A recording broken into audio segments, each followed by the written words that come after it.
الفرقان الحميد.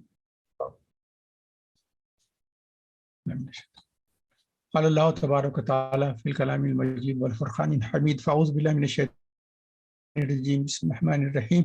إن الله وملائكته يصلون على النبي يا أيها الذين آمنوا صلوا عليه وسلموا تسليما.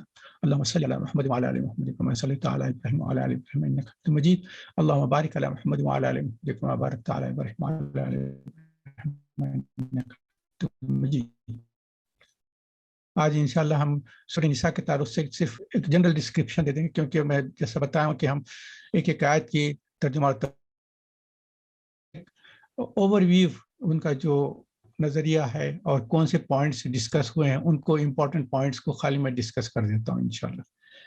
اور آج کا ہمارا یہ بیٹھنا ہے، اللہ تعالیٰ سے دعا کریں کہ اللہ اس کو قبول فرمائے، کیونکہ صحیح مسلم کی حدیث ہے، ابو ہریرہ رضی اللہ تعالیٰ فرماتے ہیں کہ کچھ مسلمان مومنین جمع ہوں اور اللہ تعالیٰ کی کتاب اور حضرت صلی اللہ علیہ وسلم کی سنت، یہ حدیث کا مفہوم بیان کرتا ہوں، اس تعلق سے بیٹھے ہیں، اور کوئی اور ان کا نظریہ نہیں، اور کوئی مقصد نہیں ہے، نہ کسی کی شہرت چاہیے، نہ کچھ دنیاوی مالی کچھ فائدہ ہونا ہے، کچھ نہیں، صرف اللہ کی رضامندی کے لیے بیٹھے ہیں اور قرآن اور حدیث کے تعلق سے فکر کریں.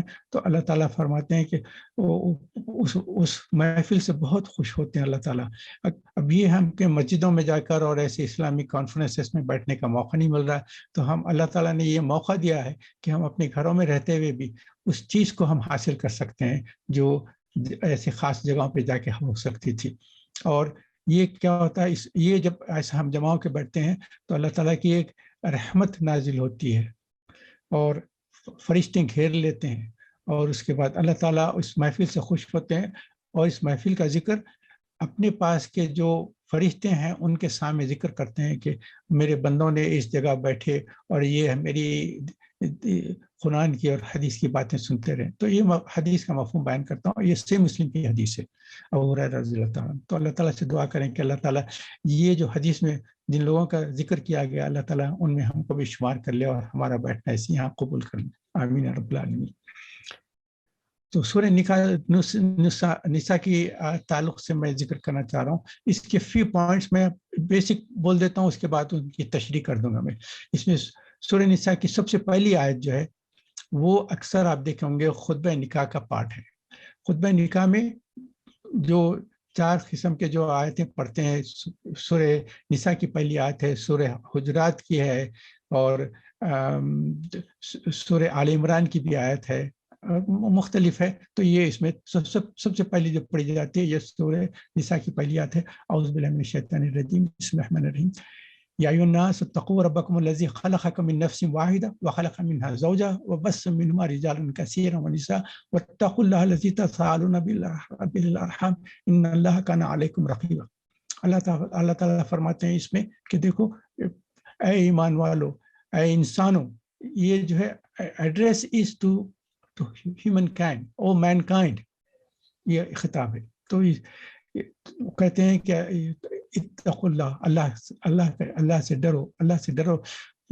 Be aware of the presence of Allah سبحانہ وتعالیٰ. اللہ کے تعلق سے یہ کہ اللہ ہم کو دیکھ رہا ہے اور ہم کو سن رہا ہے، ہمارے پہ نظر ہے اللہ تعالیٰ کی.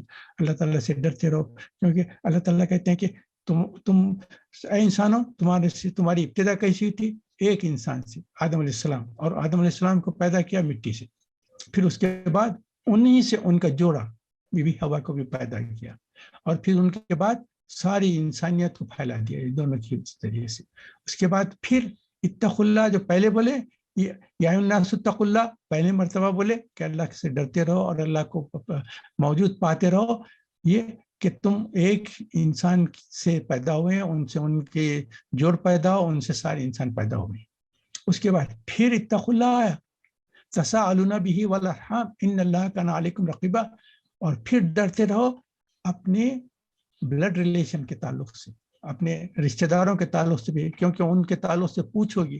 اور اللہ ان اللہ کان علیکم رقیبا، اور اللہ آپ لوگوں کے اوپر نگہبان ہے، دیکھ رہا ہے کہ آپ لوگ کیا کر رہے ہیں. تو بہت اہم چیز ہے یہ خطبہ نکاح میں بیان کی جاتی ہے، تاکہ جو نئے شادی شدہ ہیں ان کو بتانا چاہ رہا ہے کہ اللہ آپ کا جو نکاح ہوا اس کا گواہ اللہ تعالیٰ ہے، اور اس کے ساتھ ساتھ یہ کہ اپنے حالات اچھے رکھو اور اپنے بلڈ ریلیشنز کے ساتھ آنا. تو یہ پہلی آیت ہے، اس کا صرف میں تفصیل بیان کر دیا، مگر مجھے چاہیے تھا کہ صرف ریفرنس کرنا تھا. اچھا، سورہ نکاح میں اور کیا چیزیں ڈسکس ہوئے؟ اس میں کیا ہوا، وراثت کے احکام، تقسیم کے احکام آئے ہیں، تفصیل سے ہے. میں چونکہ ڈیٹیلز میں نہیں جا رہا ہوں، صرف مینشن کر دے رہا ہوں. یہ تقسیم کا بھی کیا ہوا، وراثت کی تقسیم کے. جنگ احد میں کیا ہوا، 70 کے قریب صحابہ شہید ہو گئے، اور اس کے بعد ایک صحابی تھے، ان کا نام تھا سعد بن، آ کے کہا کہ سعد بن ربی جو آپ کے ساتھی تھے جنگ احد میں شہید ہو گئے ہیں، ان کے 2 بیٹیاں ہیں، مگر ان کے چچا نے ان کی جو ہمارے شوہر کی جائیداد تھی، جو بھی مال تھا سب تھا، اس پہ قبضہ کر لی ہے اور ان کو کچھ نہیں دے رہے. تو حضور صلی اللہ علیہ وسلم کے پاس یہ بتایا گیا. تو اس کے بعد اللہ تعالیٰ نے سورہ نساء کے جو ہے سارے وراثت کی تقسیم کے سارے احکامات بیان کر دیے گئے. کہ پہلے یہ تھا کہ لڑکیوں کو کچھ نہیں دیا جاتا تھا، مگر اللہ تعالیٰ نے کہا کہ نہیں، اس کی تقسیم ہونا چاہیے، لڑکوں کو کتنا چلنا ہے، لڑکیوں کو کتنا ملنا چاہیے، سو بھائی بہنوں میں کیا تقسیم ہوگا. وہ وراثت کی تاریخ تقسیم اس سورے میں بیان کر دی گئی. تو ایک پوائنٹ یہ رہ گیا، وراثت کی تقسیم ہے. اور اس میں کیا ہے، نکاح کے پابندیاں بھی بیان کر دیے گئے کہ کون محرم ہے، کون نامحرم ہے، کس سے آپ کی شادی ہو سکتی ہے، کس سے شادی نہیں ہو سکتی. یہ تفصیلات بھی ہے اس میں سورہ نکاح میں. اس کے ساتھ اچھا، ہم سورہ فاتحہ میں کیا کرتے ہیں، الحمدللہ رب العالمین الرحمن الرحیم مالک یوم الدین ایاک نعبد و ایاک نستعین اہدنا الصراط المستقیم صراط الذین انعمت علیہم. ہم کہتے ہیں کہ اللہ تعالیٰ ہم کو سیدھے راستے پر چلا. کن کا سیدھا راستہ؟ جن پر آپ نے انعام عطا فرمایا. اب انعام کس پہ عطا کرے، اس کی تفصیلات جو ہے سورہ نساء میں دی گئی ہے. وہ ہے انعام والوں کی تشریح ہے، انعم اللہ من النبیین والصدیقین والشہداء والصالحین.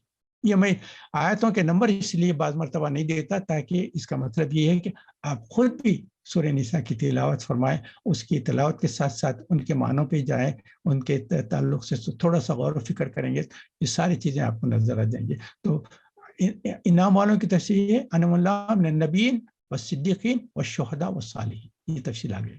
اچھا، اس سورہ نساء میں تیمم کے بھی تعلق سے آ گیا ہے. سفر کر رہے ہیں لوگ اور پانی کی کمی ہے، یا پانی کی قلت ہو، یا پانی استعمال نہیں ہو سکتے، یا پانی نہیں مل سکتا، تو اللہ تعالیٰ تیمم کی ایجاد دی ہے.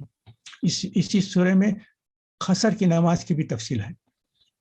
شرک کے تعلق سے بھی ایک زبردست آیت ہے جو 2 مرتبہ آئی ہے کہ اللہ تعالیٰ جو ہے شرک کے علاوہ سارے گناہوں کو معاف کر سکتے ہیں. شرک ایسا گناہ ہے جس کو اللہ تعالیٰ معاف نہیں کریں گے جب تک کہ آپ کھلے دل سے اللہ کے پاس رجوع ہوں اور اللہ سے معافی مانگیں. تو ہمارے کو یہی چاہیے کہ ہر وقت رات میں سونے سے پہلے اللہ سے دعا کریں کہ اللہ تعالیٰ، ہم کو پتہ نہیں کہ جان بوجھ کر انجانے میں ہمارے سے کئی مرتبہ غلطیاں ہو جاتی ہیں، کوئی ایسا نہ ہو کہ ہماری زبان سے کوئی ایسی شرک کلمہ نکل گیا ہوگا جس کی وجہ سے ہماری پکڑ ہو سکتی ہے. اللہ، ہم آپ کے سامنے توبہ کرتے ہیں اور شرک سے پناہ مانگتے ہیں، ہماری مغفرت فرما. اور اگر آج کی رات اگر ہمارے جانے کا موقع ہے تو ہم کو پاک اور صاف اٹھا لے اللہ تعالیٰ. یہ شرک کے تعلق سے بتانے کا. اس کے بعد آپ کو پتہ ہے نفل کا مقام کیا ہے اور فرض کا مقام کیا ہے. فرض کا مقام اونچا ہے اور نفل کا مقام اس سے نیچا ہے. مگر ایک بات آپ کو اس سورہ میں ایک اہم بات بتا دینا چاہتا ہوں کہ نفل کا مقام، نفل کا ثواب فرض سے زیادہ ہے. اب آپ پوچھیں گے ایسا کیسا ہو سکتا ہے، نفل کا ثواب فرض سے کیسا جو ہوتا ہے؟ یہ آپ کو اس سورہ نساء کی ایک آیت میں بتا دیتا ہوں. وہ سلام کے تعلق سے، سلام جو کرتے ہیں نا، جو پہل کرے سلام، وہ نفل ہے. آپ کو اور کسی نے آپ کو سلام کیا ہے تو اس کا جواب دینا فرض ہے. اس کی آیت ہے سورہ نساء میں کہ جب کسی نے آپ کو سلام کیا ہے تو اس سلام کا جواب دو. یہ حکم اللہ کا ہے. سلام تو کرنے والا جو پہل کرے گا وہ تو نفل سلام کرے گا، مگر جو جواب دینا ہے اس کو اللہ تعالیٰ کا حکم ہے کہ تم جواب دو، یا اس سے بہتر دو، یا کم از کم اتنا ہی دو. جیسے السلام علیکم کہا، کسی نے کہا تو وعلیکم السلام ورحمۃ اللہ وبرکاتہ، یا وعلیکم السلام اتنا کر دینا، یا نہیں تو رحمۃ اللہ وبرکاتہ بھی ایڈ کر سکتے ہیں. اور سلام کا جواب دینا فرض ہے اور سلام کی ابتدا کرنا نفل ہے. مگر جو سلام کرتا ہے اس کو زیادہ ثواب ملے گا جواب دینے کے ساتھ. تو یہ ایک ہی موقع ہے جس میں نفل کا ثواب فرض سے زیادہ ہے. تو یہ بھی ہے، یہ بھی آیت ہے، آپ دیکھ لیں اس میں. اور عیسیٰ علیہ السلام کے تعلق سے بھی ہے کیونکہ وہ جب دوبارہ نازل ہوں گے تو کیا ہوگا، اس کی ایک آیت ہے، وہ بھی آپ کی آیت دیکھ لیں انشاءاللہ. پھر میں آخری اینڈ آف دس ایکسپلینیشن میں عیسیٰ علیہ السلام تعالیٰ سے کچھ تفصیل بیان کرنا چاہتا ہوں، اسی لیے میں صرف مینشن کر دے رہا ہوں. اس کے ساتھ ساتھ اللہ تعالیٰ نے بتایا کہ جو کفر کرنے والے ہیں، پکے کافر کی کیا علامت ہے، اس کے 6 خصوصیات ہے. یہ آیت نمبر 150 میں بتایا. آیت کا ریفرنس میں دے رہا ہوں اس وقت، مگر آپ جب سورہ نساء پڑھیں گے تو آیت نمبر 150 میں اللہ تعالیٰ پکے کافر کی 6 خصوصیات بیان کرتے ہیں. یہ خصوصیات ہوں گے تو وہ پکا کافر. اس کے ساتھ ساتھ اسی سورہ میں شراب کی ممانعت کا سیکنڈ احکام ہے. شراب کی ممانعت کا کیا تھا؟ پہلے تو یہ تھا کہ شراب جو اس میں فائدے کم ہے، نقصانات زیادہ ہے، تو کچھ صحابہ نے اس کو پینا بند کر دیا، مگر بعض صحابہ پیتے رہے. اس کے بعد یہ دوسری آیت آئی جس میں کہا گیا ہے کہ شراب کی ممانعت کا سیکنڈ یہ ہے کہ نماز کو اس وقت تک، جب تک تم کو شراب کی اثرات ہیں، مدہوشی ہے یا اس کا اثر ہے شراب کا، تو نماز کے قریب مت جاؤ. لا تقربوا الصلاۃ، یہ حکم آ گیا ہے کہ جب اگر تو بہت سارا نے کہا کہ اگر یہ پینے سے ہم کو نماز سے روک دیتی ہے شراب تو اس کو بند کر دیں. مگر اس کے بعد کیا ہوا؟ پھر بھی کچھ صحابہ پیتے رہے، مگر آخری حکم آ گیا کہ ہرگز جب شراب تمہارے لیے بند ہو گئی ہے اس کے قریب نہ جاؤ، یہ شیطان کے شرور میں سے ایک شر ہے. تو یہ تیسری مرتبہ جو آئے، تو اس کے بعد مدینے کے گلیوں میں جتنے شراب کے جمع کیے تھے سارے پھوڑ دیے گئے، اور گلیوں میں سب شراب جو ہے پانی کی جگہ بہا دی گئی تھی. شراب کی حرمت کی دوسری آیت ہے. پھر سورہ نساء میں امانت کے تعلق سے بھی احکامات آ گئے. اس کے بعد ایک بات بیان کر دیتا ہوں میں، اللہ تعالیٰ حضور اکرم صلی اللہ علیہ وسلم سے کتنی محبت کرتے ہیں اس کی تفصیل ہے آیت نمبر 65. اللہ تعالیٰ قسم کھا رہے ہیں، تو قسم کھا سکتے تو میری قسم، والعصر جیسا بول دیا، زمانے کی قسم کھا لیا. مگر یہاں کیا کہہ رہے ہیں؟ قسم کھائے ہیں حضور اکرم صلی اللہ علیہ وسلم کے کو ملا کر کہہ رہے ہیں کہ تمہارے رب کی قسم. یہ نہیں کہہ رہے میری قسم نہیں بول رہے، تمہارے رب کی قسم. تو حضور اکرم صلی اللہ علیہ وسلم سے اتنی محبت ہے کہ ان کو انوالو کر کے کہیں کہ تمہارے رب کی قسم. یہ آیت نمبر 65 ہے، ضرور دیکھیں. توبہ کے تعلق سے بھی آیتیں ہیں، توبہ کی قبولیت ہے اور غیر قبولیت کا بھی بتا دیا ہے. توبہ کب تک قبول ہوتی ہے؟ کسی وقت بھی چاہے آپ، اللہ تعالیٰ توبہ کے دروازے ہمیشہ کھلے رہتے ہیں، کبھی بند نہیں ہوتے. صرف 2 وقت بند ہو جاتے ہیں توبہ کے دروازے. جس وقت انسان کا آخری وقت آتا ہے، جب اپنی آنکھوں سے فرشتے نظر آ جائیں، جو روح نکالنے والے فرشتے ہیں، جب فرشتے نظر آ جائیں گے کوئی توبہ کا دروازہ بند ہو جاتا ہے. اس وقت آپ توبہ کریں گے تو وہ توبہ قبول نہیں ہوگی.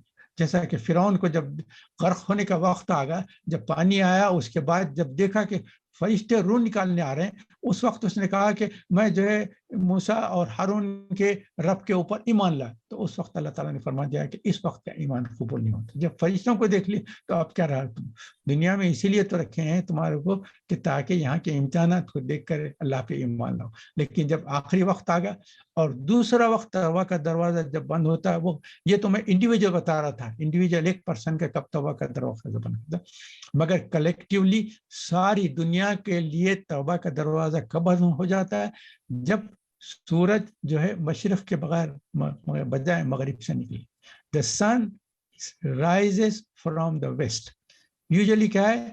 ایسٹ سے سن نکلتا ہے اور ویسٹ پہ جا کے غروب ہوتا ہے. تو مشرق سے نکلتا ہے، مغرب میں جاتا ہے. مگر قیامت کے قریب جو آخری دن آئے گا، اس دن سورج جو ہے مشرق کے بغیر مغرب سے نکلے گا، ویسٹ سے طلوع ہوگا. تو اس کا مطلب یہ ہے کہ اب آج لاسٹ ڈے ہے، اور آج لاسٹ ڈے میں کسی کی بھی توبہ قبول نہیں ہوگی. تو اللہ تعالیٰ اس دن سے ہم کو محفوظ فرمائے. تو یہ اس توبہ کے تعلق سے تھا. اس کے بعد قتل مومن کے تعلق سے قصاص کی آیت ہے، آیت نمبر 92.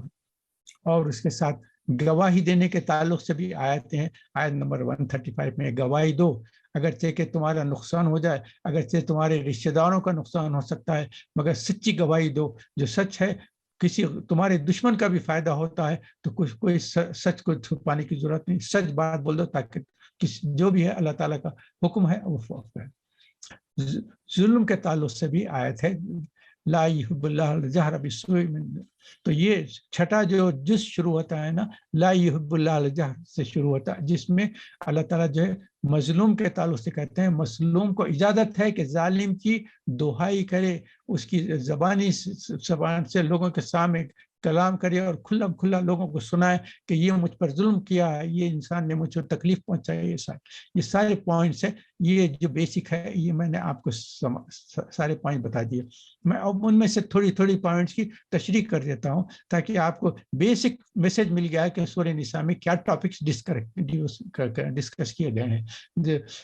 وراثت کی تقسیم ہے، نکاح کی پابندیاں ہیں، محرم کون ہے نہیں ہے، اور صلاۃ الخصر ہے، تیمم کی اجازت دی گئی. تیمم کیا ہے؟ آپ پانی استعمال نہیں کر سکتے، اس کے کئی کنڈیشنز ہو سکتے ہیں.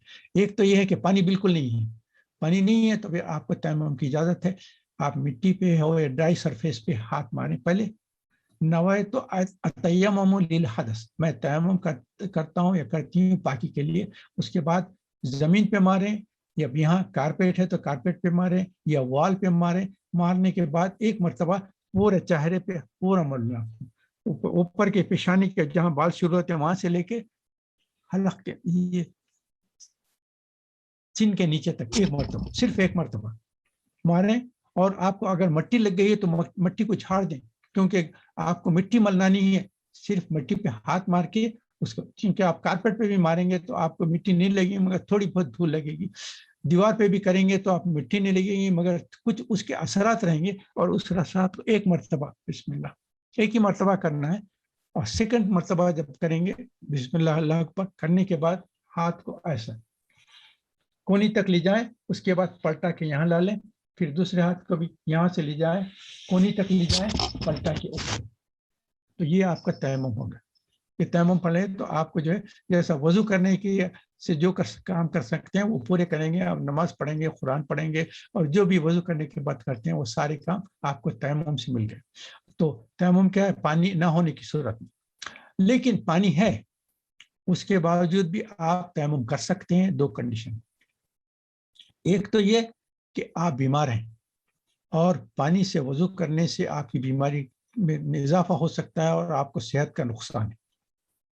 کوئی آپ کو اگر آپریشن ہوا ہے، وونڈ ہے آپ کا، اور اس پہ آپ پانی لگانے کی ممانعت ہے تو آپ تیمم کر کے نماز پڑھ سکتے. دوسرا یہ ہے کہ پانی ہے اور آپ صحت مند بھی ہیں مگر پانی اتنا کم مقدار میں ہے کہ اگر آپ وضو کے لیے استعمال کریں گے تو پینے کے لیے آپ کو پانی نہیں ملے گا.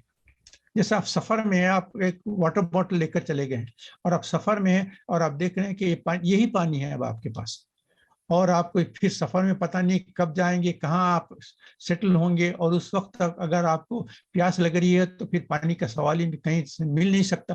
تو آپ وہ پانی کو سیو کر سکتے ہیں آپ پینے کے لیے، اور پانی کی موجودگی کے باوجود بھی آپ تیمم کر کے نماز پڑھ سکتے ہیں اور اپنا سفر. اس کے ساتھ ساتھ صلاۃ الخصر بھی ہے. خصر کی نمازیں اللہ تعالیٰ نے اجازت دی ہے. جب آپ ٹریول کر رہے ہیں تو آپ کو وہ بتائیں گے کہ حدیث میں یہ آیا کہ 40 مائلز کا ڈسٹینس، اگر 40 مائلز کے ڈسٹینس سے زیادہ آپ ٹریول کر رہے ہیں تو آپ کو خصر کی اجازت دی جاتی ہے. خصر کیا ہے؟ جہاں 4 رکعتیں ہیں ان کو 2 رکعت میں تبدیل کر سکتے ہیں. ظہر اور عصر اور عشاء، یہ 3 نمازیں 4 رکعتوں کی ہے، تو یہ 3 نمازوں میں 4 کے بجائے آپ 2 رکعت پڑھ سکتے ہیں. فجر اور مغرب میں چونکہ 2 رکعت اور 3 رکعت ہیں اس میں خصر نہیں. فجر کے تو آپ 2 رکعت پڑھیں گے اور مغرب کے بھی آپ 3 رکعت پڑھیں گے. صرف ظہر، عصر اور عشاء کے جو نمازیں ان کو 4 کے بجائے 2 کر سکتے ہیں. مگر اب بعض لوگ کہتے ہیں کہ نہیں، اب تو یہاں کا سفر اتنا آسان ہے کہ پلین میں بیٹھے اور 1-2 گھنٹے میں جو ہے 100 مائل 200 مائل چلے جاتے ہیں، ہم کو خصر کرنے کی کیا ضرورت نہیں. اللہ تعالیٰ نے آپ کو یہ تحفہ دیا ہے تو آپ اس تحفے کی جو ہے ناشکری نہ کریں. ساری سہولتوں کے باوجود بھی اللہ نے آپ کو انعام دیا ہے، تحفہ دیا، اس تحفے کو قبول کریں. اس کی ایک مثال دیتا ہوں. فرض کریے آپ کے کوئی دوست، احباب، رشتہ دار آپ کو ایک مرتبہ کچھ لا کے ایک انویلپ میں رکھے 100 پاؤنڈ دیا، سمجھے تحفہ دے رہے ہیں. تو آپ دیکھ کے انویلپ کو دیکھ کے ارے یہ 100 پاؤنڈ مجھے کیا دے، میرے پاس تو بینک میں تو اتنے ہزار پڑے ہوئے ہیں. نہیں سوری یہ رکھو مجھے ضرورت ہے. اگر کوئی تحفہ دے رہا ہے، میں صرف ایک مثال دے رہا ہوں، اس کے علاوہ بھی تحفے میں آپ کو کوئی چیز لا کر دیے تو یہ دیکھ کے ارے بھائی یہ میرے پاس تو بہت ساری چیزیں ہیں، معاف کرنا مجھے نہیں چاہیے، اگر کر دیں گے تو اس کا دل دکھے گا. وہ تو خوشی سے لائے تھے کہ آپ کو کچھ تحفہ دیں گے اور آپ نے ان کے تحفے کو انکار کر دیا، رد کر دیا. تو اس سے اب آپ سوچئے اللہ تعالیٰ آپ کو نعمت اور اجازت دے رہے ہیں اور اللہ کو کہہ رہے ہیں کہ نہیں مجھے آپ کی اجازت کی ضرورت نہیں، I am strong enough I can do for it. تو یہ نہیں، یہ اللہ کے انعام کی ناشکری ہوتی. تو برابر آپ جب تک کریں. البتہ یہ ہے کہ قیام جو ہے اگر 15 دن سے کم ہے تو آپ قصر کر سکتے ہیں، مگر آپ ایسی جگہ جا کے سیٹل ہو جائیں اور 2 ہفتے سے زیادہ وہاں ٹھہر رہے ہیں تو پھر آپ پہلے دن سے قصر شروع کر دیں. پہلے دن جا کے آپ سیٹل ہو جائیں گے تو اب آپ کا مقام ہو گیا وہ. ہاں سفر میں کیا ہے، ٹریولنگ کے دوران میں جو پیریڈ رہے گا، پلین میں ہے تو پلین میں آپ قصر کریں، مگر جہاں جا کے اب آپ اس گھر میں سیٹل ہو گئے ہیں کہ جس میں آپ 1 مہینہ رہنا چاہ رہے ہیں تو پھر اس گھر میں آپ شروع سے جو ہے قصر کرنے کی ضرورت نہیں، 4 رکعت پڑھ سکتے ہیں. تو تیمم کا ذکر کر دیا، میں قصر کی صلاۃ کا کر دیا، اور پکے کافر کے 6 خصوصیات بن گئے. امانت کے تعلق سے بھی ہے، امانت کے تعلق سے ہے بہت سخت آیتیں آئے ہیں. کوئی امانت آپ کے پاس ہو تو اس کو بہت احتیاط کریں، اس کو بالکل ایزی نہ لیں، اس کی بہت خیال کریں. اس کے لیے میں ایک چیز آپ کو بتا دیتا ہوں. اگر کوئی شخص آپ کو سلام کہے اور کہے کہ آپ کے یہ فلاں دوست یا رشتے دار کو میرا سلام پہنچا دو، تو وہ اس شخص کی امانت ہوگی آپ کے پاس. تو جیسے سنیں گے کہیں انشاءاللہ میں پیسہ پہنچا دیتا ہوں، پہنچا دیتی ہوں، مگر اس کے ساتھ یہ کہیں کہ یہ تو اللہ تعالیٰ کے سے ریکویسٹ کر لیے ہیں کہ اللہ میں آپ کو انوالو کر دی ہوں کہ کیونکہ میں انشاءاللہ تو انشاءاللہ اللہ توفیق دے گا تو، اور مگر اس کے ذہن میں رکھتے رہیں کہ جب بھی ان سے ملاقات ہو ان کا ذکر کر دیں، یا اگر ملاقات نہ ہو تو اب آج کل جو ہے آپ کمیونیکیشن کر سکتے ہیں، فون سے کر سکتے ہیں، ٹیلی فون سے کر سکتے ہیں، واٹس ایپ سے میسیجنگ کر سکتے ہیں، کہہ دیں کہ فلاں شخص نے یا کچھ اصحاب نے، کچھ لوگوں نے آپ کو سلام پہنچایا ہے اور کہا ہے تو میں آپ کو یہ پہنچا دیتا ہوں اور یہ آپ کی امانت ہے. اور امانت صرف یہی نہیں، امانت کیا ہے؟ الامانت المجالس بالامانہ. کوئی آپ میٹنگ میں ہے، کوئی دوست صحبہ میں بیٹھے ہیں اور لوگ آپ کے سامنے کچھ ایسے باتیں کر دیں تو وہ جو ہے مجلس کی امانت کہلاتی. تو جو مجلس کی بات کہیں، جس نے آپ کو کوئی راز کی بات بتا دیا، کوئی بات بتا دی تو وہ اس کی امانت ہے، اس کی بغیر اجازت دوسروں کو نہیں بیان کر سکتے. یہ بہت اہم چیز ہے. اور امانت کا المتشار و مؤتمن، جس سے مشورہ لیا جائے وہ امانت کیا ہے؟ اس کی سچا مشورہ دی، اپنی دنیاوی فائدے کے لیے کسی کو دھوکہ نہ دے. اس کی ایک مثال دیتا ہوں. ایک وقت ایسا ہوا کہ ایک وقت ایسے قصہ بیان کر دیتا ہوں میں.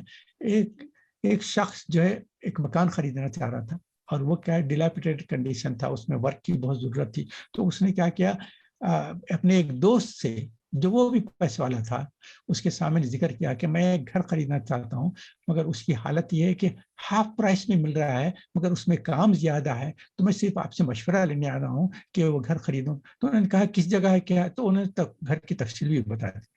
تو وہ جیسے وہ شخص چلے گا، وہ ایجنٹ کو فون کیا کر کے کہا کہ یہ گھر ہے، کتنے میں بک رہا ہے، کیا ہے. تو اس نے کہا کہ اتنے میں بک رہا ہے، اس کی اتنی پرائس ہے، لوگ آ رہے ہیں دیکھ رہے ہیں. اور یہ خود بھی فوری جا کے دیکھ لے کے آنے کے بعد اپنے دوست کو فون کر کے کہا کہ نہیں وہ گھر اس قابل نہیں کہ اس پہ پیسے لگایا جائے، اس میں بہت سارا نقصان ہو سکتا ہے، تو اس کو اب اس کا خریدنے کا خیال چھوڑ دو. اپنے دوست کو جو آفر دینے والا تھا اس کو کینسل کرا دیا اور خود جا کے وہ گھر خرید لیا ہاف پرائس میں. تو یہ کیا جس شخص نے آپ سے مشورہ لیا تھا، آپ کی امانت تھی کہ اس کو سچا مشورہ دے سکے. اس کے بجائے آپ نے کیا اس کو جھوٹا مشورہ دیا کہ یہ مکان مت خریدو اور خود جا کے خرید لی. تو اس نے آپ نے امانت میں خیانت کی. امانت اس لیے بول رہا ہوں کہ اکثر امانت سے تعلق سے ہم یہ خیال کرتے ہیں امانت یہ ہے کہ کوئی آپ کے پاس پیسہ رکھا دیا، وہ پیسہ رکھ لیا اور کل کے دن وہ مانگے گا تو وہ پیسہ واپس کر دیں، یہ سمجھتے ہیں کہ امانت میں خیانت. مگر امانت جو ہے وسیع ہے. مجلس کی امانت ہے، کوئی مشورہ لے تو امانت ہے، کوئی آپ سے کوئی کسی کو میسیج پہنچانے کے لیے کہا تو وہ بھی امانت ہے. تو ایسے کئی چیزیں امانت کی. تو اس میں بہت زیادہ اہمیت کرنا ہے کہ امانت کا کیا مقام ہے. اور سچ بولنے کی بھی بہت اہمیت ہے. کوئی آپ سے مشورہ کرے تو ہمیشہ اس کو سچی بات کہیں، جب بھی موقع ہو. اگرچہ کہ آپ کا نقصان بھی ہوتا ہے تو کچھ نہیں. اور عدل اور اس کا عدل کا اختیار کرے, کیونکہ بعض مرتبہ ایسا ہوتا ہے کہ اپنے دوستوں اور رشتہ داروں کے ساتھ جو ہے سلوک اچھا رکھنے کے لیے آپ کیا کرتے ہیں, بعض وقت غلط چیز ہو جاتی ہے. مطلب یہ کہ جہاں انصاف سے کام لینا چاہیے وہاں غیر انصافی کر دیتے ہیں. چاہیے تھا کہ اب اس کا ایک مثال دیتا ہوں. امانت کیا ہے معلوم؟ اگر آپ کسی کمپنی کے ڈائریکٹر ہیں اور آپ کے پاس اتھارٹی ہے کہ لوگوں کا پوسٹ ایڈورٹائز کریں اور کسی کو سلیکشن کرنا ہے, تو اب آپ کے پاس جو لوگ آتے ہیں انہیں سے کوئی آپ کا دوست ہے, رشتہ دار ہے, وہ فون کر کے کہتا ہے کہ میرا لڑکا ہے, اس کو یہ جاب دے دو. مگر جب آپ انٹرویو لیتے ہیں تو اس سے زیادہ اہل لوگ آتے ہیں جو آپ جانتے نہیں مگر ڈیزرونگ ہے اس پوسٹ کی. مگر آپ کیا کرتے ہیں, کیونکہ اپنا دوست ہے, رشتہ دار ہے, جس نے ریکمینڈ کیا ہے نا, اس کو لے لیتے ہیں, اور جس کو لینا چاہیے تھا اس کو نہیں لیتے ہیں. تو آپ نے اپنے پوزیشن کی خیانت کی. تو یہ صرف امانت کے تعلق سے تفصیلات بیان کر دوں. اور اچھا, قتل مومن کا قصاص, یہ بھی آیت نمبر 92. میں صرف پوائنٹس ڈسکس کر لے رہا ہوں, پورے سورہ نساء کی تفسیر میں نہیں جا رہا ہوں. یہ چونکہ آپ سورہ نساء پڑھیں گے اور اس کے آیتوں پہ غور کریں گے تو یہ آپ کو تفصیل سورہ نساء میں مل جائے گی. مگر کچھ پوائنٹس ایسے ہیں جس کو میں سلیکٹ کر کے ان کے تعلق سے ڈسکس کر لے رہا ہوں, کیونکہ یہ بہت خاص اہم ہے. قصاص کا مطلب کیا ہے؟ کسی انسان کو آپ نے قتل کر دیا, غیر ارادتی ہو یا ارادتی ہو, جو بھی قتل کیا تو اس کی تفصیل آ گئی ہے. قصاص قتل مومن کا کہ کتنا دینا چاہیے. ایک قصاص کا یا تو اس کا جو حق ہوتا ہے وہ دے دیں, یا تو قصاص میں. اور اس میں قصاص کا جو ہے سورہ بقرہ میں بھی آیت آئی تھی. قصاص کا کیا ہے؟ قصاص کے تعلق سے یہ دیکھیں, کسی کا قتل ہو گیا تو دنیاوی لحاظ کے قانون الگ ہے اور اللہ تعالیٰ کا قانون ہے. اور اللہ تعالیٰ کون ہے؟ انسانوں کو بنانے والے. ایک مثال دیتا ہوں, آپ فریج, فریزر, واشنگ مشین اور کمپیوٹر کچھ بھی خریدتے ہیں, اس کے جب کھولتے ہیں تو اس کے ساتھ ایک بک آتی ہے, اس کو کہتے ہیں بک لیٹ رہتی. اس میں جو ہے جو مینوفیکچر کیا ہے اس نے اس آئٹم کو کیسا استعمال کرنا اس کی بکلیٹ رہتی ہے.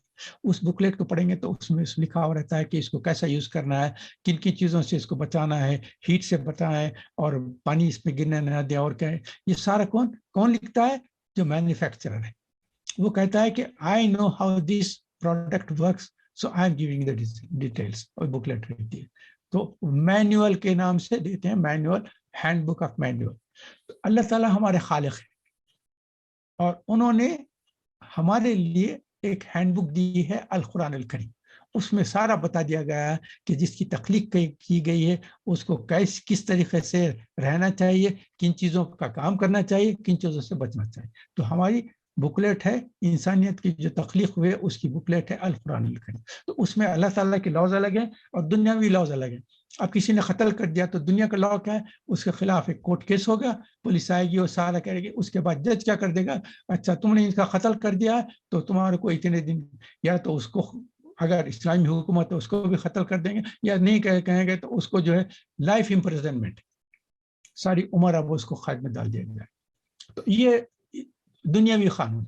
اللہ تعالیٰ کا قانون کیا؟ اللہ تعالیٰ 3 کنڈیشن بتا دیں. کسی کا قتل ہو جائے, آپ کسی نے قتل کیا تو اب جو ان کے وارث ہیں ان کو چوائس دیا جاتا ہے.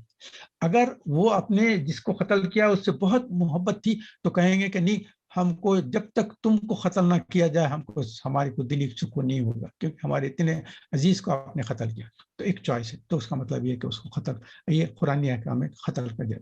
نمبر 2 یہ ہے, وہ کہتے ہیں کہ اب جس کو قتل کیا اس کو تو واپس نہیں لا سکتے, مگر وہ ہمارے گھر کا کمانے والا تھا, ہمارے گھر چلانے والا تھا, اس سے ہماری زندگی چلتی تھی, خوراک چلتی تھی, رزق چلتا تھا. تو اب ہم ایسا کرو, تم وہ جو خرچہ کرتا تھا وہ خرچہ تم ہم کو دے دو تو ہم تم کو معاف کر دیتے.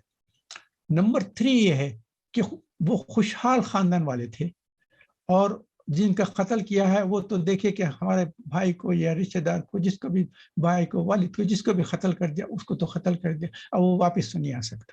مگر یہ دیکھیں گے کہ جو انسان نے قتل کر دیا ہے, غلطی سے قتل ہوگا, کچھ بھی ہوگا, وہ بھی کوئی انسان کے جو ہے زیادہ دولت مند بھی نہیں ہے, اور وہ جو ہے اپنے خاندان کا بھی بڑا شخص ہے. تو کہیں گے کہ اچھا جاؤ, ہم نے اللہ کے واسطے تم کو معاف کر دیا. تو 3 قسم کے, یا تو قاتل کا جو قتل کرنا ضروری ہے وہ ایک پوائنٹ ہوگا.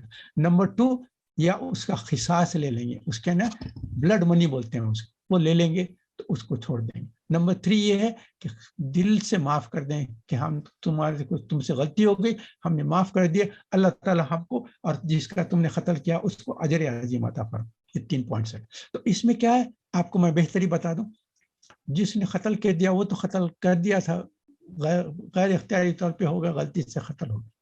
اگر آپ اس کو پریزن میں ڈال دیں گے تو جس کے پاس کا انسان قتل ہوا اس کو تو کوئی فائدہ نہیں ملا, دنیاوی لحاظ سے کوئی فائدہ نہیں, کیونکہ جس نے قتل کیا اس کو تو جیل میں ڈال دیا, مگر ان کا تو کوئی فائدہ نہیں.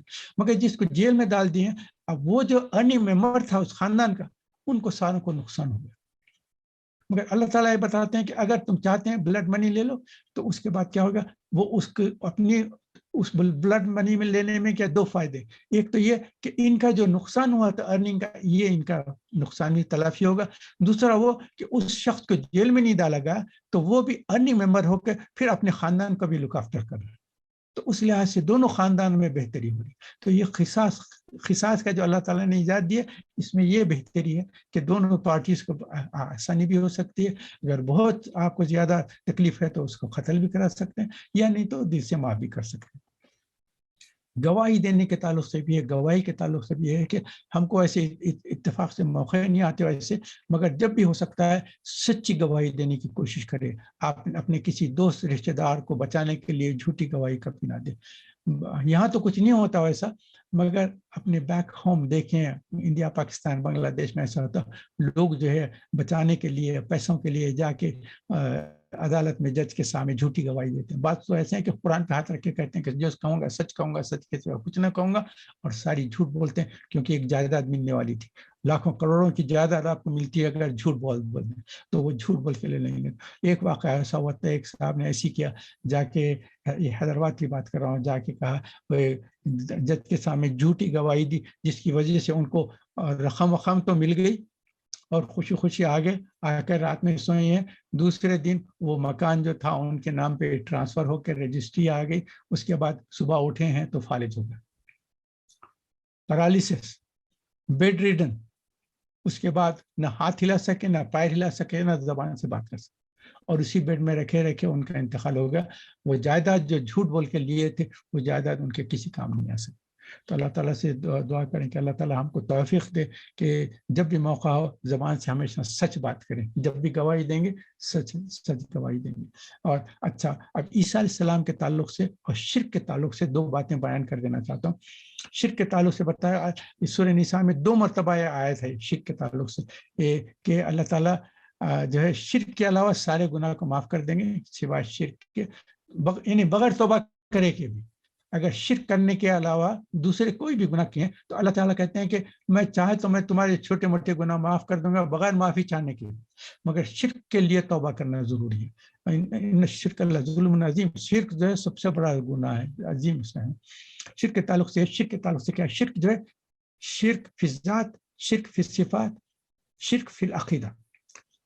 عقیدہ کا فکر کیا, شرک کیا ہے, جیسے بتوں کی پوجا کرتے تھے, وہ کہتے ہیں اللہ تو بھی ہے, اس کے پاس تو قوت ہے, مگر یہ ہمارے دیوتائیں جو ہیں اور یہ جو ہے یہ ان کے پاس بھی کچھ قدرت ہے, ان سے مانگو تو ان سے بھی مل جاتا ہے, اللہ سے مانگنے سے مل جاتا.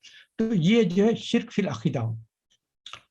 شرک فی الصفات ہے, شرک فی الذات. شرک فی الذات کیا, اللہ کی ذات میں شرک کریں, جیسے نعوذ باللہ اللہ کے بیٹا یا بیٹیاں ہوں, جس کا آپ کو جو ہے پتہ چلتا ہے نعوذ باللہ عزیر علیہ السلام کو یہودیوں نے کہا کہ اللہ کا بیٹا ہے نعوذ باللہ, اور عیسیٰ علیہ السلام کو کرسچن کہتے ہیں کہ اللہ کا بیٹا. یہ شرک فی الذات ہے, اللہ کی ذات میں شرک کر دی.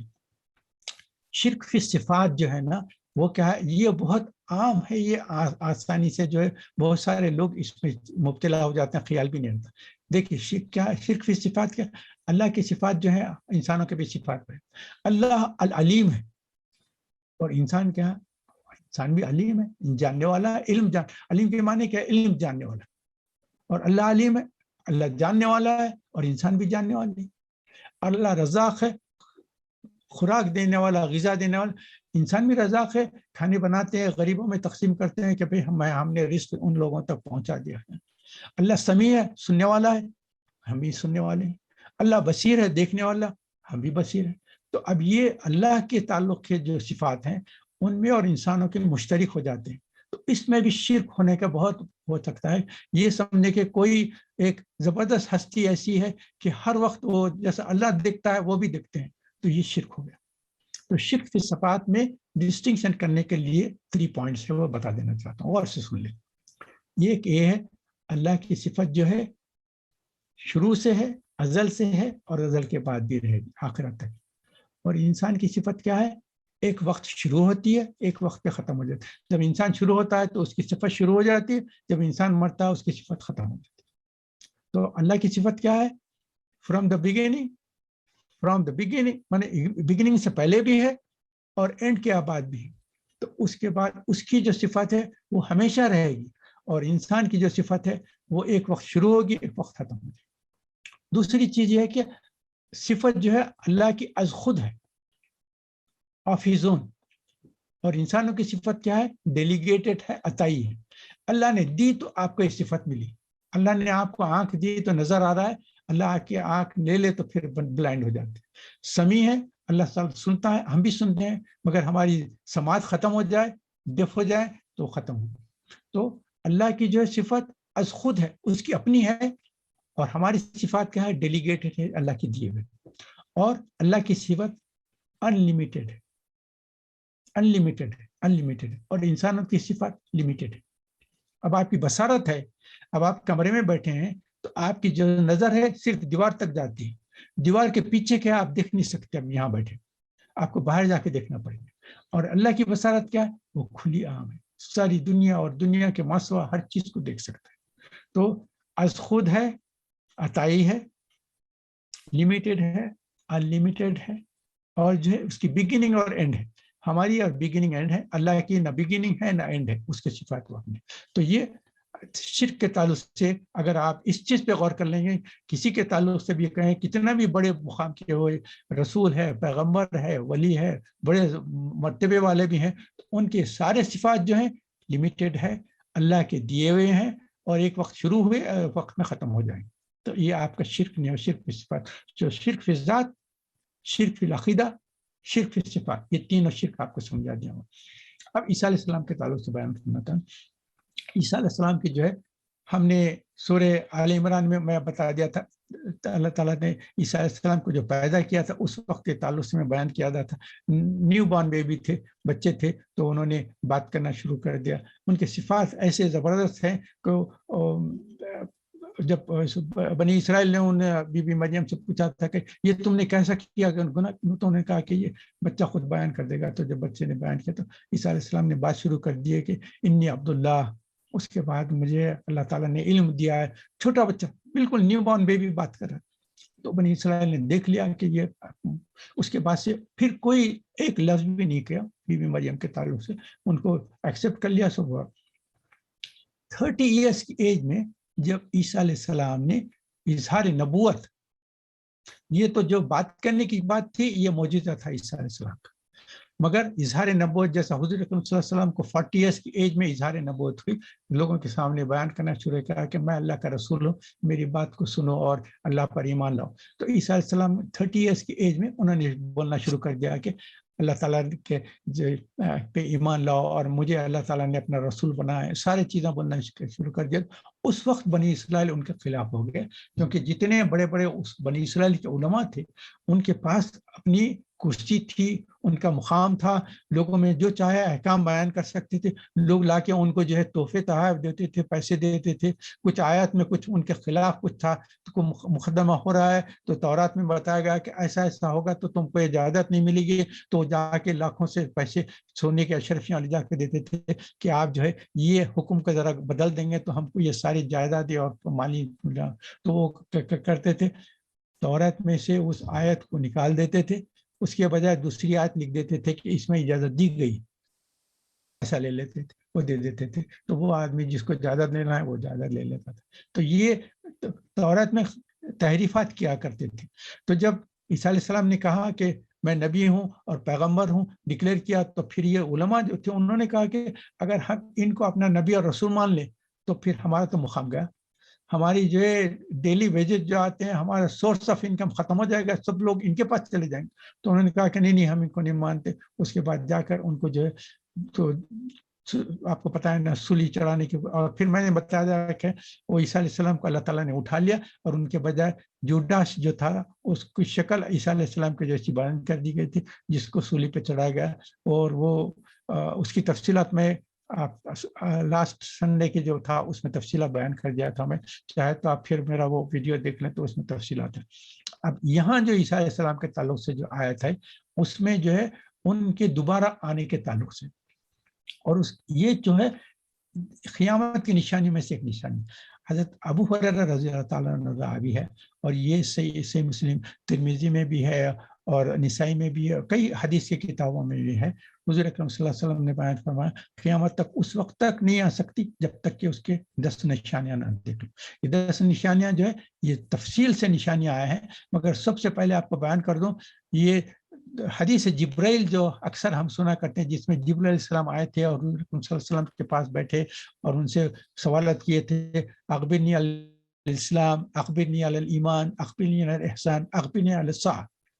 یہ مجھے اسلام کیا بیان کرو، ایمان کیا بیان کرو، احسان کیا بیان کرو. اس کی تفصیلات نہیں ہے، میں بڑی لمبی حدیث ہے، میں بیان کر چکا ہوں گا، اور یہ نہیں تو آپ نے کئی مرتبہ سنا بھی ہوگا. مگر اخبرنی علی الساعہ، قیامت کیا ہے اس کو اس کے تعلق سے بیان کرتا ہوں. حضور اکرم صلی اللہ علیہ وسلم قیامت کب آئے گی اس کا علم اللہ کے سوا کسی کو نہیں، نہ آپ کو ہے نہ مجھے. تو جو سوال کر رہا ہے اور جس سے سوال کیا جا رہا ہے وہ ایک ہی کشتی میں، مطلب کہ دونوں کو معلوم نہیں سوا اللہ کے.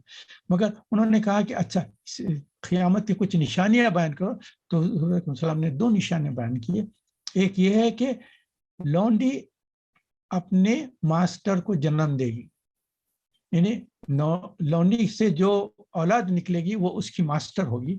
اور دوسرے کہ ننگے پاؤں پھرنے والے جو بدو رہتے ہیں نا، غریب لوگ جو صحراؤں میں اور جو ریگستانوں میں جو پھرنے والے ہیں، وہ بڑے بڑے عمارتیں، اونچی اونچی عمارتیں بنائیں گے اور ایک دوسرے سے کمپیٹ کریں گے اور فخر کریں گے. یہ 2 نشانیاں حضور اکرم صلی اللہ علیہ وسلم نے حدیث جبرائیل میں بنا کر دیا تھا. یہ 2 ہمارے سامنے کب سے آ گئے ہیں، آپ اس وقت دیکھ رہے ہیں. آپ دیکھیں مڈل ایسٹ میں جائیں، ایک سے بڑھ کے ایک اسکائی اسکریپر بنا رہے ہیں. ان کے پاس آئل آنے سے پہلے کیسے تھے جی؟ اونٹوں پہ اور ننگے پاؤں پھرا کرتے تھے، مگر اللہ تعالیٰ نے دولت دی تو اس کے بعد کیا ہوا؟ ابھی ایک سے بڑھ کے ایک اسکائی اسکریپرز بنا رہے ہیں. وہ بنا دیا تو اس کے بعد پتہ چلا کہ اچھا دبئی میں اتنا بنا ہے، تو پھر سعودی عرب کہہ رہا ہے کہ میں جو ہے دبئی کا جو ہے نا اس سے بھی اونچا ایک بڑا مینارہ اور اس کے بڑا کنسٹرکشن کرنے والا. یہ تو ایک دوسرے میں کمپٹیشن ہو رہی ہے جو ہم کو آسانی سے نظر آ جا رہے ہیں، جو حضور نے حدیث میں بیان. دوسری چیز یہ تھے باندی اور مالکن کی جو ہے ڈیلیور جو پیدا ہوگی، جو بچہ پیدا ہوگا وہ اس کا مالک ہو جائے گا. تو مالک کے تعلق سے کیا ہوتا ہے اس کا ایکسپلینیشن بھی محدثین نے جو کیا ہے آج کل کے وہ بتا دیتا ہوں میں آپ کو. اب کیا ہوتا ہے کہ آج کل کے جو لڑکے لڑکیاں پیدا ہوتے ہیں، جو اس کے بعد بڑے ہوتے ہیں، اس کے بعد کالج جاتے ہیں، اس کے بعد کوئی پوزیشن آ جاتا ہے، وہ ان سے ان کی والدہ ڈرنا شروع کر دیتے ہیں. کوئی چیز ان کی خلاف مصلحت ہو تو وہ اپنی والدہ پہ غصہ آتے ہیں. تو والدہ کی حالت ایسی ہے جیسے نوکریں ڈرتے تھے، ویسا وہ اپنی اولاد سے ڈرنا شروع کر دی ہے، کیونکہ وہ اولاد جو ان کی ہوئی ہے وہ ان سے مالک اور مالک کے جیسا سلوک کرنا شروع کر دی. یہ بہت آسانی سے ہم کو بہت موقع پہ نظر آ جاتی ہے چیز. تو میں صرف ایکسپلینیشن کر دیا ہوں کہ یہ اچھا ابو ہریرہ رضی اللہ تعالیٰ عنہ سے جو 10 جو احکام بتائے ہیں، جو نشانیاں بتائے ہیں، جو آپ کو میں نے حدیثی کتاب میں کہا تھا، اس میں جو ہے 10 کیا ہے؟ پہلے تو یہ ہے کہ 3 خسوف ہوں گے، earthquakes, 3 major earthquakes, one in the east, one in the west, one in the central peninsula, that is Hijaz. یعنی مڈل ایسٹ کا ایریا، اس میں بھی ایک زلزلہ آئے گا، ایک ایسٹ میں آئے گا، ایک ویسٹ میں آئے گا، ایک سینٹر میں آئے گا. تو یہ 3 ہو گئے، 10 میں سے 3 یہ ہو گئے. اور 3 یاد کرنے کے لیے پہلے تو 3 یاد کرنے کے لیے سمجھیں زلزلے سے earthquake، 3 earthquakes تو 3 پوائنٹس ہو گئے. اس کے بعد اور 3 یاد کرنے کے لیے میں اپنی آسانی کے ریمبرنس کے واسطے کہتا ہوں 3 اسٹارٹنگ وتھ ڈی: دجال، دخان، دابت الارض. دابت الارض ایک ایسا ہے کہ ایک جانور نکلے گا زمین سے، وہ کہتے ہیں کہ صفا مروہ کے پاس کے زمین میں سے نکلے گا اور وہ بات کرنا شروع کرے گا، نکال کے کہے گا کہ تم مومن ہو، تم کافر ہو، تم منافق ہو، تم مشرک ہو، یہ بات کرنا شروع کر دے گا، لوگوں سے بات کرے گا وہ جانور. تو دابت الارض یہ ایک نشانی ہے قیامت کی نشانی میں، یہ بھی آخری وقتوں میں نکلے گا. اور دوسری کیا ہے، دخان کہتے ہیں دھواں. تو ایک ایسا کلاؤڈ آئے گا ساری دنیا پہ ایک وقت میں ایسا آ جائے گا کہ انسان کو اس کے ہاتھ نظر نہیں آئیں گے، اتنا ڈینس کلاؤڈ ہو جائے گا جو کہتے ہیں نا. تو وہ دھواں ہوتا ہے، دھواں ہو جاتا ہے، جس کو اکثر بعض وقت ہم کو دیکھتے ہیں کہ کبھی بارش ہونے کے بعد رات کا وقت دیکھتے ہیں کہ ایسی دھواں کی کیفیت ہو جاتی ہے جس میں بالکل آپ کار چلا رہے ہیں تو بالکل سامنے کیا ہے کچھ نظر نہیں آتا، اس کو کتنے بھی لائٹ رکھیں تو بھی بعض وقت نظر نہیں آتا. تو یہ دخان ہوگا، ساری دنیا پہ چھایا جائے گا. دابت الارض ہے. دجال جو عیسیٰ علیہ السلام آنے کے پہلے جو ایک حکومت بنائے گا، جو کہے گا تخت داؤدی تخت سلیمانی سے میں حکومت کرنا چاہ رہا ہوں. اور اللہ تعالیٰ دجال کے تعلق سے تفصیلات بیان کریں کہ اس کے کنٹرول میں جو ہے پانی رہے گا اور غذا رہے گی، جو اس کی بات سنے گے ان کو نوازے گا، جو اس کی بات نہیں سنے گے ان کو تکلیف پہنچائیں گے. دجال کے تفصیلات ہے، اس وقت میں بیان نہیں کر سکتا کیونکہ وہ بھی ایک ہاف این آور صرف دجال کے تعلق سے نکل جائے گا، تو میں صرف مینشن کر دیتا ہوں دجال. اس کے علاوہ ابھی تین دجال، دابت الارض، دخان ہو گئے، اور 3 ارتھکویکس بتائے، 3 جو ہے زلزلے آئیں گے، تو یہ 6 ہو گئے. اب اس کے بعد 4 بج گئے. 4 میں سے کیا ہے؟ عیسیٰ علیہ السلام. یہ بھی ایک قیامت کی نشانیوں میں سے ایک نشانی ہے. عیسیٰ علیہ السلام آئیں گے تو اس کا مطلب یہ ہے کہ اب یہاں سے قیامت دور نہیں ہے، بہت قریب عیسیٰ علیہ السلام کے بعد قیامت آنے والی ہے. یہ ہے. اس کے بعد کیا ہے؟ ایک آگ نکلے گی یمن سے جو پورے دنیا میں پھیل جائے گی.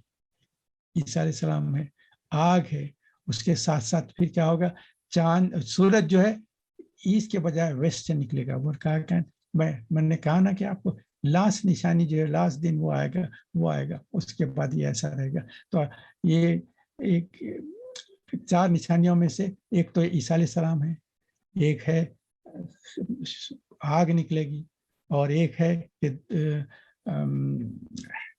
سورج جو ہے ایسٹ سے ویسٹ نکلے گا. ایک مجھے انشاءاللہ میں آپ کو تھوڑی دیر میں بیان کر دوں گا، ایک میرے ذہن سے نکلا، میں انشاءاللہ بیان کر دوں گا. تو یہ 10 نشانیاں مل جائیں گے. تو اب عیسیٰ علیہ السلام آنا جو ہے، عیسیٰ علیہ السلام کا آنا جو ہے قیامت کی نشانی. اور عیسیٰ علیہ السلام آئیں گے تو اس میں جو آیت، یہ سورہ نساء کی جو آیت ہے عیسیٰ علیہ السلام کے تعلق سے، اس میں یہ بتایا گیا ہے کہ عیسیٰ علیہ السلام دوبارہ آئیں گے، اور وہ ان کا آنا کیا رہے گا کہ وہ آسمانوں سے آئیں گے، وہ پیدا نہیں ہوں گے. جس حالت میں اٹھا لیے گئے ہیں 33 ایئرس کی ایج میں اٹھا لیا گیا تھا، اور 33 ایئرس کی ایج میں آئیں گے. ان کی عمر اس لیے میں بیان کر رہا ہوں کہ ساری دنیا کے جتنے مرد رہیں گے اور انسان رہیں گے ان سب کی عمر 33 ایئر ہوگی جنت میں. یہ نشانیوں میں سے ان کا خط آدم علیہ السلام کے خط کے جیسا ہوگا. ان کی عمر جو ہے عیسیٰ علیہ السلام کی عمر 33. عیسیٰ علیہ السلام کے تعلق سے بات بیان کرتا ہوں. ان کے ساتھ اللہ تعالیٰ نے خصوصیت رکھی ہے. عیسیٰ علیہ السلام کیا ہے؟ خاتم النبیین بنی اسرائیل ہے، بنی اسرائیل کے آخری نبی ہیں. اور کیا ہے؟ وہ حضور ایک ہی نبی ہے، ایک ہی رسول ہے جو حضور اکرم صلی اللہ علیہ وسلم سے پہلے آئے اور حضور اکرم صلی اللہ علیہ وسلم کے بعد 2 مرتبہ. ایک مرتبہ پہلے آئے حضور سے پہلے، اور ایک مرتبہ حضور کے بعد آئیں گے. اور یہ فالوورز آف 2 شریعہ ہے. ایک تو شریعت موسوی کو فالو کریں پہلے وقت، اس کے بعد جب دوبارہ آئیں گے تو شریعت محمدی صلی اللہ علیہ وسلم کو کریں. اچھا، ایک ہی پروفٹ ہے جو حضور اکرم صلی اللہ علیہ وسلم کی امتی بنے، اور ایک ہی رسول ہے جو بغیر باپ کے پیدا ہو. ایک ہی رسول ہے جو پیدا ہوتے ہی بات کیا. اور عیسیٰ علیہ السلام کی ہجرت کہاں ہوئی ہے؟ سماوی ہے. ایک ہی رسول ہے جن کی ہجرت آسمانوں پہ ہے. دوسرے جتنے حضور اکرم صلی اللہ علیہ وسلم کی ہجرت ہوئی مکے سے مدینہ. ابراہیم السلام کی ہجرت ہوئی، وہ عراق سے جو ہے بیت المقدس ہجرت کر کے چلے گئے. تو عیسیٰ علیہ السلام کی ہجرت کیا ہے؟ سماوی ہے. اچھا، عیسیٰ علیہ السلام the only prophet who is going to kill دجال. عیسیٰ علیہ السلام ایک ہی رسول ہے اور نبی ہیں جو دجال کو ختم کریں گے، کوئی پروفٹ نہیں. اچھا عیسیٰ علیہ السلام کے زمانے میں کہا کہ poverty will disappear completely. Abundance of wealth جو بولتے ہیں اس کے بعد ساری دنیا کے لوگ مسلمان ہو جائیں گے, کوئی کافر اور مشرک نہیں رہے گا. ان کے بعد عیسیٰ علیہ السلام آنے کے بعد ساری دنیا میں ایک ہی ریلیجن ہوگا, سب مسلمان ہوں گے. یہودی جو ہے جو ان کو نہیں مانیں گے ان کو قتل کر دیا جائے گا, بعد جو ایمان لا لیں گے وہ مسلمان ہو جائیں گے. کرسچن جتنے تھے جب عیسیٰ علیہ السلام آئیں گے ان کے بیان کریں گے تو سب کرسچینٹی چھوڑ کے ان کی بات پہ ایکسیپٹ کر کے اسلام میں آ جائیں گے. تو مسلمان ہی رہیں گے. تو جتنے اہل کتاب جو دوسرے تھے وہ سارے مسلمان ہوں گے. سو ایسٹ سے ویسٹ, نارتھ سے ساؤتھ تک پوری دنیا میں صرف ایک ریلیجن رہے گا. اور اس کے بعد ان کے زمانے میں دولت کی اتنی پیداوار ہوگی, جو لوگ اپنے چھپا کے جو خزانے رکھا کرتے تھے وہ سب کھول دیں گے, سب انسانوں کے لیے استعمال ہوگا. تو صبح سے شام تک لوگ زکوٰۃ لے کے نکلیں گے تو کوئی زکوٰۃ لینے والے نہیں ہوگا. تو دولت کی اتنی فراوانی ہوگی عیسیٰ علیہ السلام. ایک ہی پروفٹ ہے جو حضور صلی اللہ علیہ وسلم کے بازو ان کی تدفین ہوگی. جب ان کا انتقال ہوگا تو مدینہ شریف میں حضور صلی اللہ علیہ وسلم کی جہاں قبر ہے وہاں ان کے بازو قبر کھود کے عیسیٰ علیہ السلام کو وہاں بن گیا. اچھا, اور اس کے بعد کیا ہے, ساری دنیا میں رائچیسنس اسپیل ہو جائے گی, ساری دنیا میں ایک ہی مذہب ہوگا. تو عیسیٰ علیہ السلام کے تعلق سے جو میں بیان کیا ہوں ان کے آنے کے بعد یہ ساری چیزیں ہو جائیں گی. اور یہ اس زمانے میں جو غلام احمد کے نام سے جس نے کہا کہ میں مسیح موعود ہوں, یہ سارا اس کا سب اس وقت سارے چیز کھل جائیں گے. جب عیسیٰ علیہ السلام آئیں گے تو سب دیکھیں گے. تو جب یہ قادیانی لوگ کبھی آپ سے بحث کرنا چاہیں تو کبھی بھی بحث نہ کریں.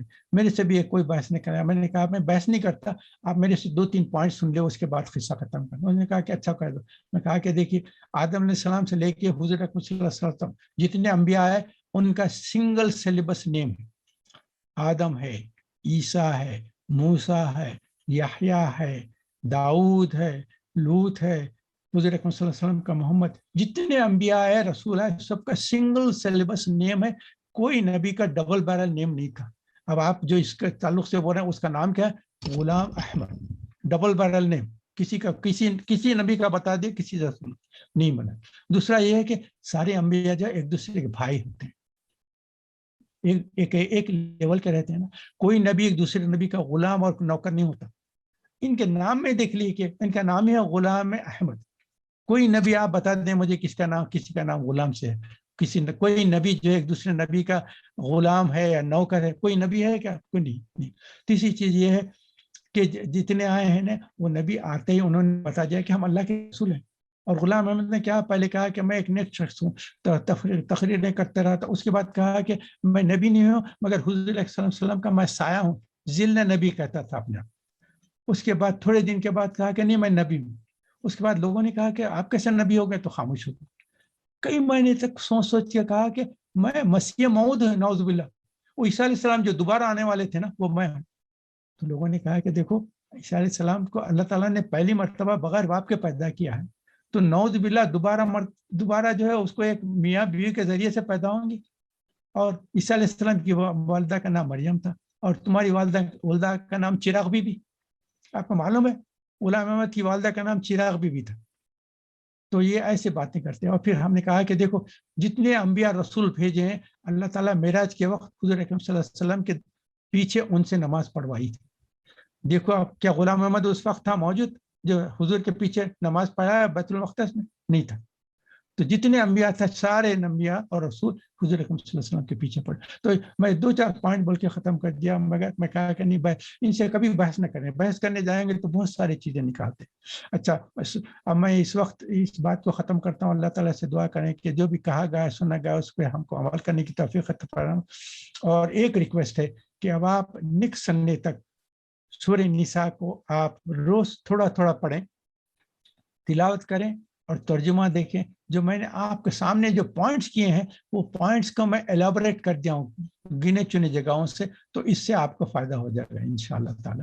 تو میں اب آپ سب لوگ کو اب آپ انمیوٹ کر لیں اپنے آپ کو, تو تاکہ کچھ کوشچنس ہے تو پلیز آپ لوگ کریں. آپ لوگ انمیوٹ کر لیں, کوئی کوشچن کرنا ہے تو پلیز جو آپ کے تاثرات ہیں کچھ بیان کرنا چاہ رہے ہیں کچھ کریں.